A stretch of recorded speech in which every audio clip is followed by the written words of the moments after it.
Google, Microsoft లాంటి global దిగ్గజాలు మన పొలాల్లోకి రాబోతున్నాయి. వ్యవసాయం అనగానే మనకు గుర్తొచ్చేది పొలం, ట్రాక్టర్, ఆకాశం వంక చూస్తూ వాన కోసం ఎదురు చూసే రైతు. కానీ భవిష్యత్తు వ్యవసాయం ఎలా ఉండబోతోందో తెలుసా? ఏకంగా గూగుల్, మైక్రోసాఫ్ట్ లాంటి గ్లోబల్ దిగ్గజాలు మన పొలాల్లోకి రాబోతున్నాయి. అవును, కేంద్ర మంత్రి నితిన్ గడ్కరీ గారు చెప్పిన ఈ విషయాలు వింటే మీరు ఖచ్చితంగా ఆశ్చర్యపోతారు. గడ్కరీ గారు తన సొంత వ్యవసాయ క్షేత్రంలో ఒక అద్భుతమైన ప్రయోగం చేస్తున్నారు. అక్కడ ఆరెంజ్ తోటల పెంపకంలో AI టెక్నాలజీని వాడుతున్నారు. దీనికోసం దాదాపు 1000 మంది ఆరెంజ్ రైతులను ఏకం చేసి ఆధునిక వ్యవసాయం వైపు నడిపించాలని ఆయన లక్ష్యంగా పెట్టుకున్నారు. ఇప్పటికే 500 మంది రైతులు ఈ ప్రాజెక్ట్ లో భాగమయ్యారు. కానీ అక్కడ అసలు మ్యాజిక్ ఏంటంటే, ప్రపంచాన్ని శాసిస్తున్న మైక్రోసాఫ్ట్, గూగుల్ లాంటి దిగ్గజ సంస్థలు ఈ ప్రయోగంపై ప్రత్యేక దృష్టి పెట్టాయి. వాళ్ళు శాటిలైట్ ద్వారా ఈ పొలాల ఫోటోలు తీసి పంట ఆరోగ్యంగా ఉందా, పోషకాలు ఏమైనా లోపించాయా, నీరు ఎంత అవసరం అనే డేటాను విశ్లేషించి గడ్కరీ గారికి reports పంపుతున్నాయట. And our AgroVision, we organize the orange growers farmers.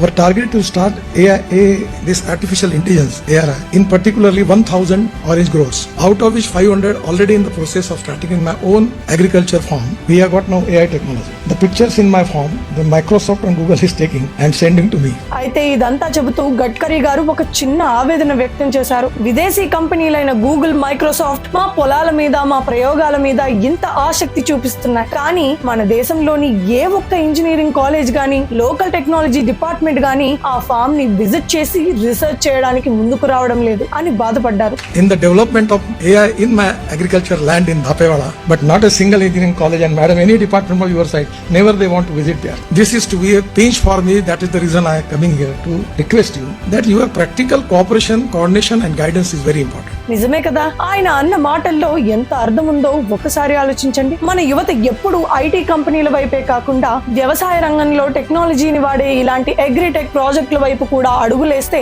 మన భారతీయ రైతుల తలరాత మారిపోతుంది. గడ్కరీ గారి ఈ ఆలోచన, ఆయన పడ్డ ఆవేదనపై మీ అభిప్రాయం ఏంటి? మన స్టూడెంట్స్ ప్రాక్టికల్ గా వ్యవసాయ రంగంపై దృష్టి పెట్టాలంటారా? కింద కామెంట్స్ లో చెప్పండి. ఈ విషయాన్ని మీ ఫ్రెండ్స్ అందరికీ, ముఖ్యంగా ఇంజనీరింగ్ చదివే ప్రతి ఒక్కరికి షేర్ చేయండి. జై హింద్.